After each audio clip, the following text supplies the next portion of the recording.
قوت کے ساتھ اسے پکڑتی ہے اور وہ اپنی حکمت کے تقاضوں کے مطابق انہیں سزا دیتی ہے، کیونکہ نافرمانوں اور مجرموں کو سزا دینا اس کی حکمت کا تقاضا ہے۔ اس آیت مبارکہ میں ہمیں کیا پتہ چلتا ہے کہ اگر انسان دین سمجھ رہا ہے، کوئی آیت کا مطلب اسے سمجھ آ گیا ہے، اسے پتہ چل گیا ہے کہ برائی کے کام جو ہے، بے حیائی کے کام جو ہے، اللہ تعالیٰ کے ناپسندیدہ کام ہے، اس کے باوجود اگر وہ کوئی اس علت میں پڑتا ہے تو اللہ تعالیٰ کیا فرماتا ہے؟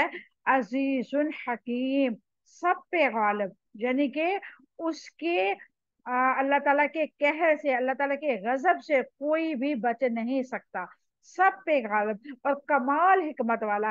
حکمت سے مراد کیا ہے کہ اس کی یعنی کہ جو پلاننگ ہے وہ کوئی نہیں سمجھ سکتا۔ اللہ رب العزت کی پلاننگ تک پہنچنے ہماری عقل جو ہے وہاں تک پہنچ ہی نہیں سکتی۔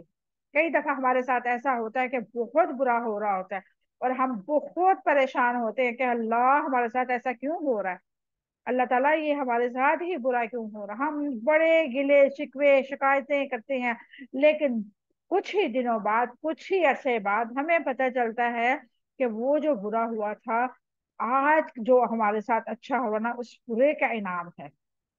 یعنی کہ اللہ رب العزت کی حکمت کو ہمیں تب سمجھ آتی ہے جب اس کا ہم نعم البدل دیکھ لیتے ہیں، اور اللہ تعالیٰ کی یہ حکمت ہے جو اس کے نافرمان ہے، جو مجرم ہے، ان کو سزا دی جائے۔ اگر اللہ تعالیٰ سزا نہ دے گا تو کیسے لوگ جو ہے شیطان کے چنگل سے نکل سکیں گے، کیسے اپنے آپ کو اس فتنے سے بچائیں گے، بے حیائی سے بچائیں گے، نافرمانی سے بچائیں گے۔ اللہ تعالیٰ کی یہ صفات جو ہے انسان کو راہ راست پہ لانے کے لیے ہے، انسان کو صراط مستقیم پہ چلانے کے لیے ہے۔ اللہ تعالیٰ جب فرماتا ہے کہ میں زبردست حکمت والا ہوں، بہت ہی بڑا، سب پہ غالب حکمت والا ہوں، تو اگر ہم ان لفظوں کی گہرائی میں جاتے ہیں تو ہمیں کیا پتا چلتا ہے کہ ہم اگر کچھ بھی گناہ کرتے ہیں جانے انجانے میں تو اللہ رب العزت کی ذات میں آ کے ہی رہیں گے۔ یہ مت سمجھے کہ تنہائی میں کیا تھا تو اس کے بعد تو کوئی دیکھ ہی نہیں رہا تھا تو کوئی کیا ہوگا، کچھ بھی نہیں، ہم نے کسی کو نقصان تو نہیں پہنچایا تھا، ہم نے برائی کی ہے تو اپنی ذات کے لیے کی ہے۔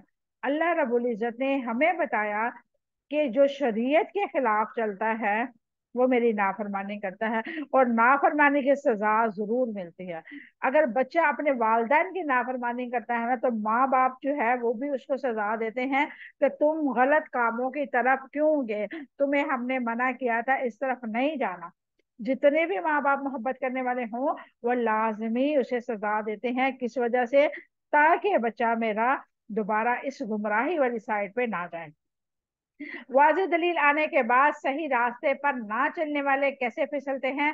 پھسلنے سے مراد لرزش کھانا، ڈگمگانا ہے۔ انسان جب مصلحتوں کے پیچھے بھاگتا ہے تو پھسلتا ہے، انسان جب تحفظات کا خیال کرتا ہے تو پھسلتا ہے، اور ایسے انسان دینی ذمہ داریوں سے فرار کے راستے تلاش کرتا ہے تو پھسلتا ہے۔ یعنی کہ انسان کب پھسلتا ہے، کب ڈگمگاتا ہے؟ جب اس کو دنیا داری کے چکروں میں پڑ جاتا ہے، مسلطوں پر پڑ جاتا ہے، وہ دین سے ہٹ جاتا ہے۔ ہر کسی کے حساب سے بات کرنے والا انسان جو ہے نا وہ ڈگمگا جاتا ہے، وہ کبھی بھی دین پہ نہیں چل سکتا۔ نبی کریم صلی اللہ علیہ وسلم کی حدیث مبارکہ ہے کہ جو انسان یہ سمجھتا ہے کہ آج تک میں کسی سے ناراض نہیں ہوا یا کوئی مجھ سے ناراض نہیں ہوا تو وہ سب سے بڑا منافق ہے، کیونکہ حق وہ انسان جو ہے اس کی مخالفت ہوتی ہی ہوتی ہے۔ حق وہ انسان، سچ بولنے والا انسان کے بہت سارے دشمن بھی ہوتے ہیں، بہت سارے مخالفین بھی ہوتے ہیں۔ ہر وہ بندہ اس کا مخالف ہوگا جو دین کے خلاف ہوگا، جو من چاہی زندگی گزارا ہوگا۔ جب بھی ہم اس کو دین کی بات سمجھائیں گے، جب بھی ہم اس کو دین کی دعوت دیں گے تو وہ کیا کہے گا؟ تم اپنے کام سے کام رکھو، ہم جو کر رہے ہیں نا یہ بھی صحیح ہے، ہمارے جو بزرگوں نے کیا نا وہ بھی صحیح ہے۔ جبکہ قرآن پاک میں اللہ رب العزت نے فرمایا ہے کہ دین وہی ہے